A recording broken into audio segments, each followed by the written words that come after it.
I thought today we could make some flowers. These are just absolutely beautiful little flowers, and they're really quite easy to make. And I'll show you how.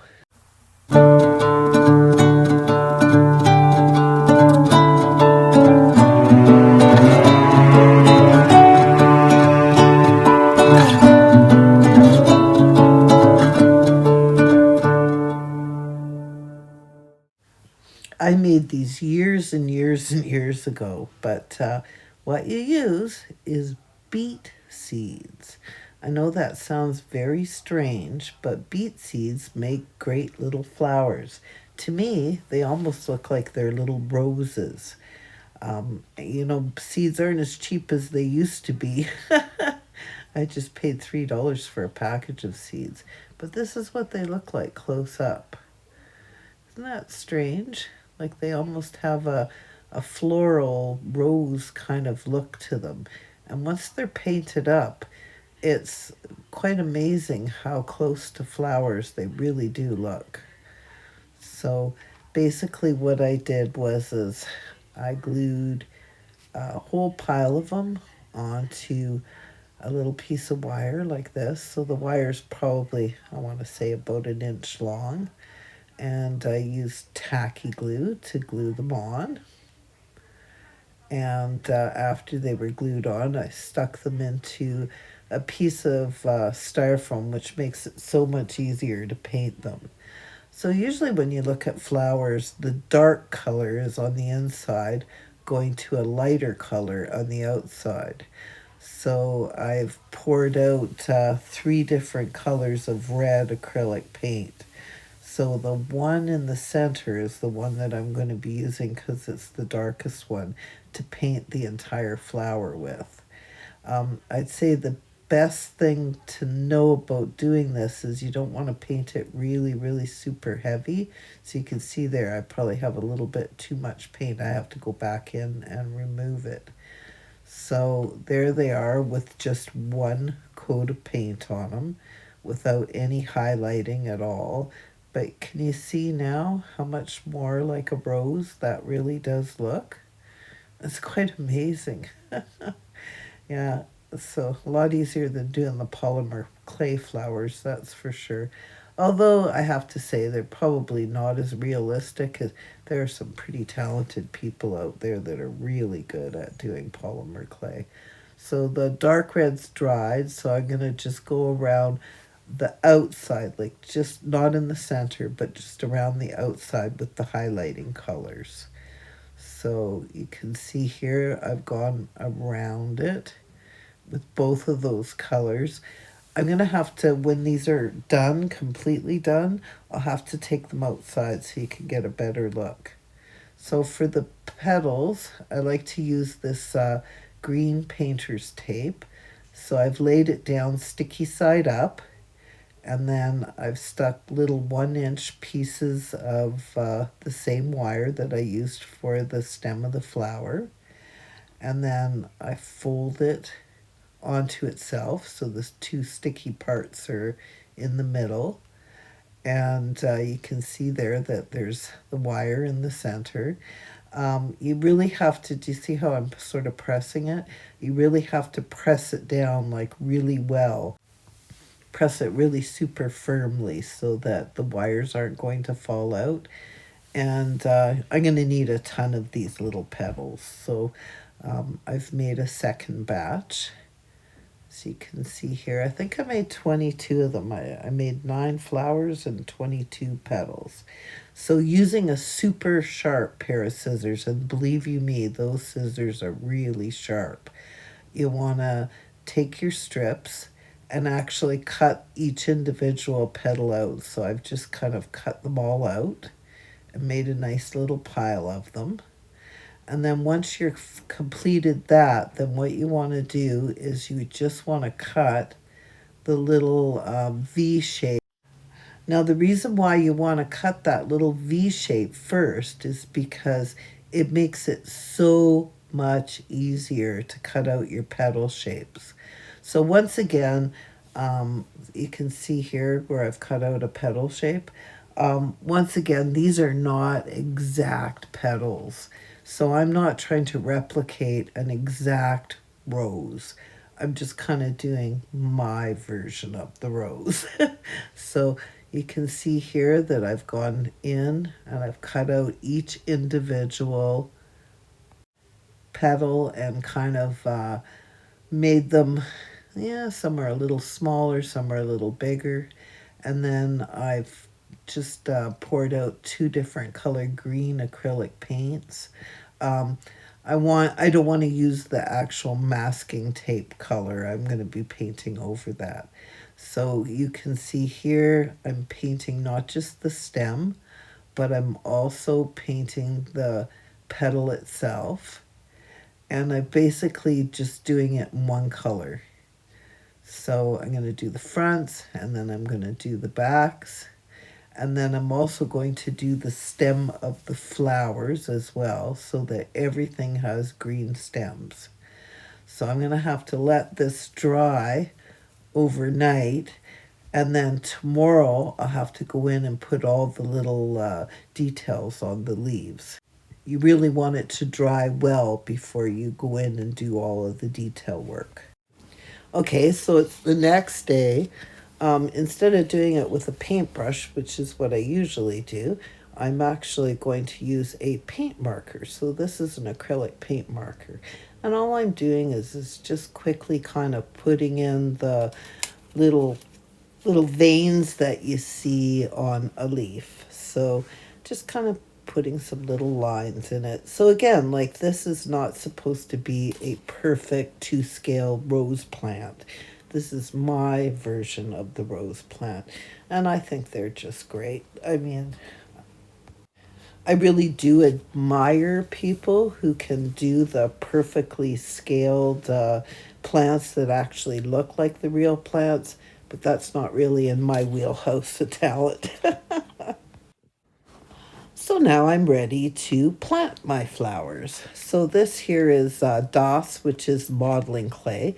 So it's an air dry clay that's available worldwide, and it is also available on Amazon. So what I'm doing is I'm just gathering up some pots that I want to use. So these are some pots that I have. They're just little tiny, they're actually real terracotta clay pots. So those are the two pots that I'm going to use for this little project. And then I'm also going to use this little bead that I've had forever. So I think this bead kind of looks like a vase to me. So I'm going to make it into a vase full of roses. So I have here also this little plastic watering can. So I definitely wouldn't use it as is, but it would be cute if it were painted. It would look nice with a floral arrangement in it as well.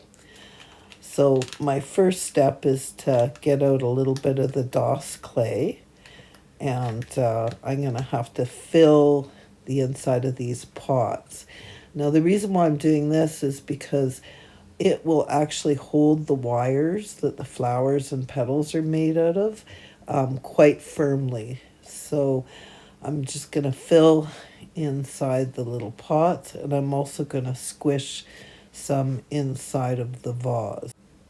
It's the only thing I could actually think of to use in order to create these. I've never taken any real lessons on how to make flowers. This just all kind of comes out of my head. So this is tacky glue. So what I'm going to do is I'm going to put tacky glue over top of the air dry clay. And the reason why is because I want to be able to create a little bit of dirt, and nothing will stick to that air dry clay. So you can see here, I'm just rolling a little bit more air dry clay and putting it also in the end of that bead that I'm going to be using as a vase. And I'm just adding that little bit of tacky glue right there to the top of each of these. I'm not going to be adding tacky glue to the top of the bead though, because it's a vase, and I think that the air dry clay will hold things together well enough. So my next step is to add some dirt. So typically what I'll do is I'll dry out coffee grinds that have already been used, but I didn't do that this time. So I'm just going to be using a little bit of tea. So as you can see, that's a brand new tea bag. So I'm just pouring the tea over top of the tacky glue. And there you go. Voila, we've got 2 pots with dirt in them. So now the next step is to add flowers. I usually add the flowers first and then the petals second. So in floral arrangement, and my sister's a florist, so she kind of told me this. In floral arrangement, you never want to use an even amount of flowers. So you'll use either 3 or 5 or 7, but never 2 or 4 or 6. I know that's weird, but it really draws the eyes a lot nicer if you use 3, 5, or 7 flowers in these little types of arrangements. So you can see here I put the roses straight in, but then I'm going to bend the wire for the petals. So I'm just kind of sticking them into the air dry clay, and it holds them in place quite nicely. So as you can see, I'm just kind of trimming down the wire so that it's closer to the pot.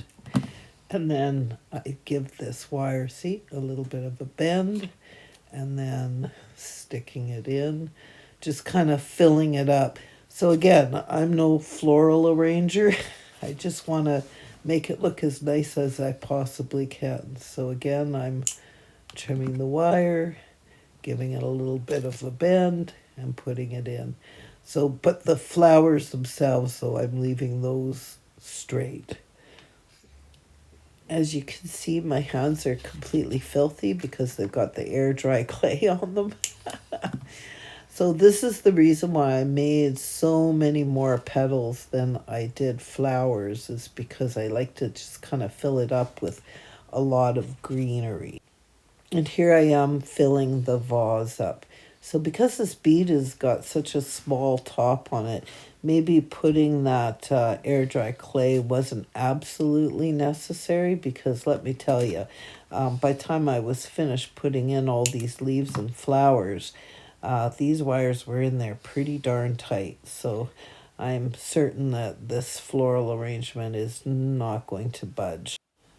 By the time I was finished putting all of the flowers and leaves into this bead, I actually had to use pliers in order to get them in.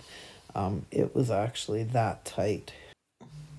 I'm just kind of trying to um, get as much in there as I possibly can. But as you can see, I think that probably not much more is going to fit into that. So I'm just kind of also trying to wipe off the extra air dry clay that's around the edge. And once this is dry, I might have to go in and use a little bit of brown paint. So you can see here, I brought them outside so you could get a better look at them. See, they do look like roses. They're quite pretty. So I want to use this actually on my Trang dollhouse in the outdoor area. So that's why I built so many. I got, look at how filthy my hands are. I got that little succulent, one of my miniature club members made it for me. And then you can see here the little baskets of flowers that I have are made out of resin.